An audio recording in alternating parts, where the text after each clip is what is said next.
Professor Raymond Knowby and Associate Professor Ed Getley, Department of Ancient History, log entry number 1. Here at Castle Kandar with my wife Henrietta and daughter Annie, I believe we have made several astounding finds. In addition to commonplace weaponry of the late 13th and early 14th centuries, we believe we have uncovered clear evidence of the distinct combination of sulfur, carbon, and potassium nitrate unique to modern gunpowder. Until now, gunpowder was believed to have been in use only in China and the Middle East during this time period. We found residue on arrowheads and a payload that appears to have been fired from a catapult. Remarkable discoveries. Ed here was the first to unearth a mass grave of soldiers just 10 meters north of the castle's curtain wall. Strangely, the soldiers' skeletal remains seem to have been clothed in their armor after death, when decomposition of the skin had already taken place. Spirits and expectations are high, as the 4 of us plan to explore the castle's rear chamber tomorrow. This is Annie Knowby at the ruins of Castle Kandar. My father made an astonishing discovery earlier this week, an ancient volume in surprisingly preserved condition. It is fully illustrated and includes extensive text that we identified as Sumerian.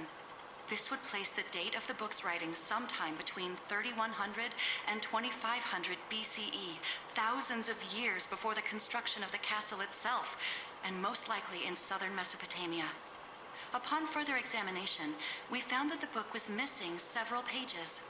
I am happy to report that upon my exploration of a deep pit beneath the ground of the castle courtyard, I located and retrieved all of the missing pages. Tomorrow, I will leave Castle Kandar for the United States, where I will rejoin Ed Getley and my parents to study and translate the book in full. This is Professor Raymond Knowby, Department of Ancient History, log entry number 2. I believe I have made a significant find in the Castle of Kandar. Having journeyed there with my wife Henrietta, my daughter Annie, and Associate Professor Ed Getley, it was in the rear chamber of the castle that we stumbled upon something remarkable.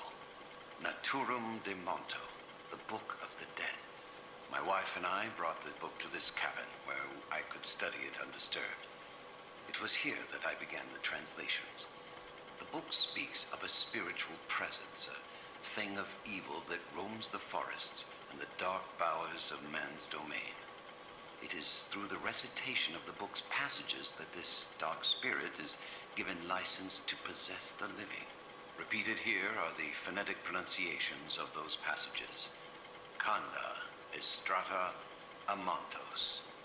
Ir gretz gat nos veratos. Kanda amantos Kanda. What was that? Henrietta? Are you all right, darling? Henrietta? I know you're in there, honey.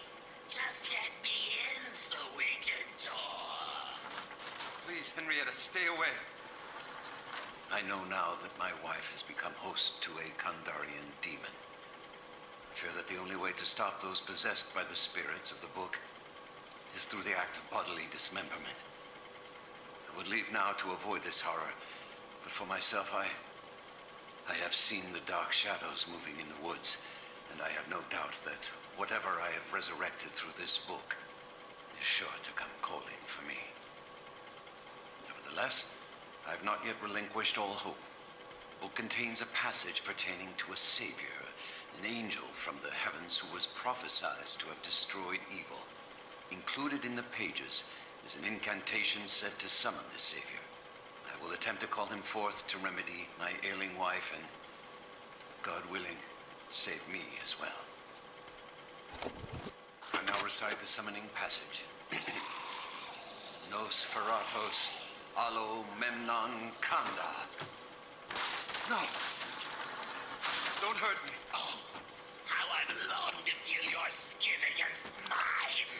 Henrietta, stop! No, no! I was about to begin my main course! Not on my watch! She was my wife. That creature was not your wife, but is a deadite. Are you the savior? I'm Henry the Red, Duke of Shale, but I fought alongside the Savior. We must cleave this vile thing to bits before it returns with renewed vigor, lad. I'm afraid there are more in the woods. Blows, blood, and death! Wait! I can't do it alone.